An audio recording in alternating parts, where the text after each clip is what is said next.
For today's video, gagawa tayo ng shake na saging at saka mangga. So, ang ingredients natin ay lalagyan natin ng milk and honey. Tapos, lalagyan natin ng ice para malamig. So, yung shake po natin ngayon ay cold. Sila amo, walang malamig, walang ice.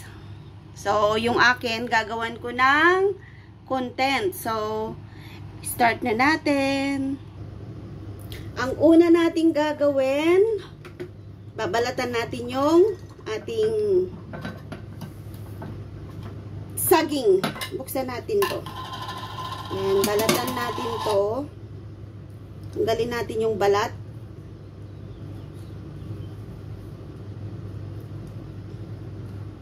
Lagay natin dito.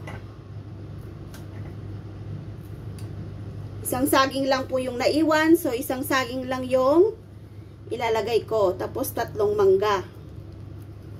Yan. So, hiwain natin yung mangga.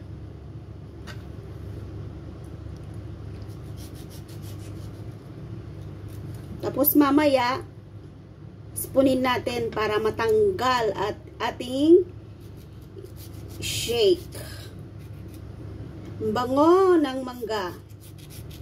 Sponsor si amo.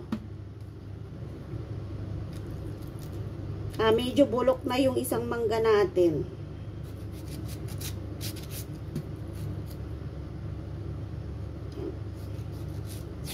Hindi na lang natin kukunin lahat. Yan o, sarap. So, tanggalin natin sa may balat kasi ito lang ang kukunin natin, yung kanyang laman. Pinakamadali na pong gawin, yung i-scoop mo siya. Gagamitan mo siya ng kutsara. Yan, para madali. Ba? Bango. Sarap ng shake ko today.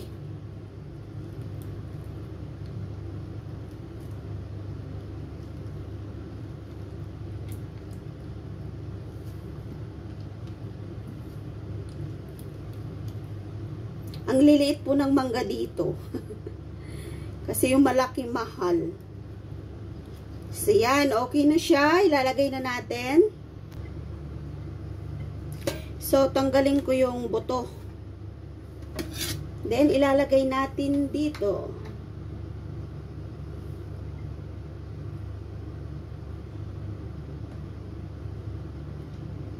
Oh, ang dami. Tapos, lalagyan natin ng milk.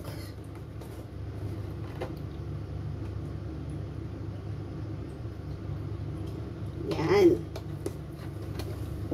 Then, lalagyan ko siya ng konting honey. Yan, okay na. At, tatakpan natin.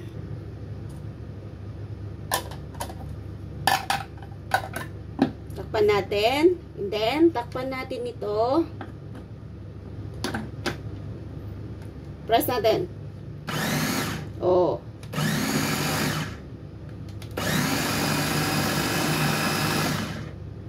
Ang bango, grabe, ang bango-bango. Naamoy ko siya, ang bango.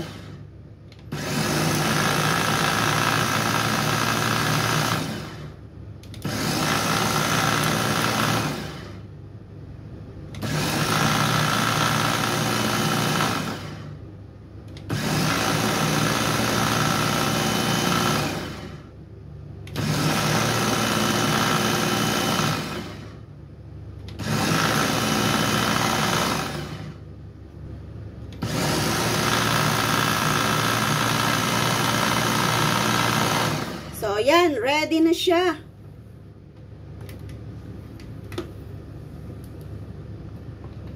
Ito. Buhatin natin to.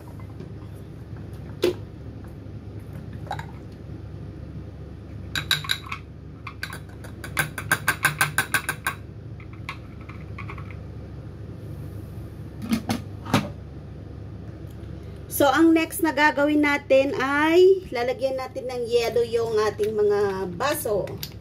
Ito. 2.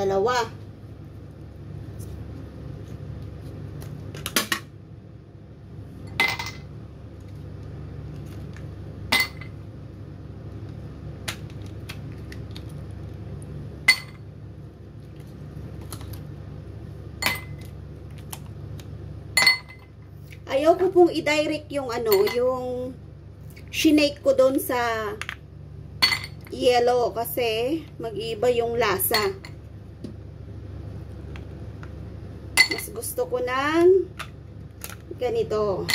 Yan. So, ngayon ay isasalin natin to. O, diba? Ang sarap.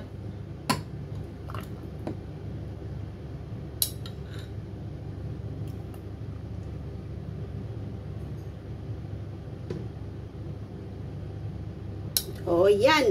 Perfect. So, may natira pa ako. So, inumin ko mamayang tanghalian. So, eto na po yung ginawa kong banana and mango shake. O, diba? So, yummy. Perfect. So, itry nyo nang gumawa sa bahay nyo kasi masarap po ang fresh fruits para sa body natin. Thank you so much po sa inyong lahat. Bye!